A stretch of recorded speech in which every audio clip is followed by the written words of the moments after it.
Hamas continues airstrikes in Israel. Early morning visuals on your screens. Over 300 Israelis have died in this Palestine-Israel war.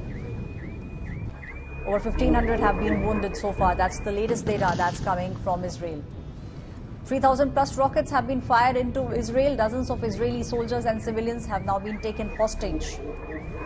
Over 250 Palestinians are also dead in this attack and 1,000 have been wounded. Those visuals that you see on your screens are of the early morning strike that took place. Our Foreign Affairs editor Geeta Mohan is now joining me on the story. Geeta, it seems like neither Israel nor Hamas, none of them are ready to back down, and this is something which we have seen rising over the past many years, and now it has come to this. But the unfortunate news is that on both the sides we are seeing civilians losing their lives.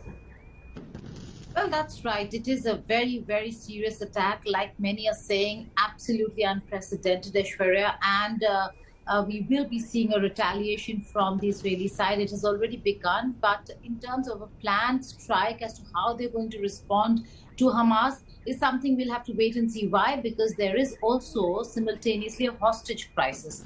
The hostages that have been taken, Israeli hostages who've been taken away by the Hamas, what is it that Israel is going to do with regards to the release of those hostages? Something we'll have to wait and see. And again, you know, when they strike back, there is going to be a huge loss of life when it comes to civilians in the Gaza Strip. So this is going to be unprecedented in scale, in retaliation, in response, but also one where Israel and the Israeli administration will have to respond to a lot of questions on intelligence failure, failure in the listening posts within Gaza, and failure in ensuring that their defense systems, especially the fact that paragliders came into Israeli territory, their own aerial defense systems were not in place, is something that the Netanyahu regime will have to respond to and answer to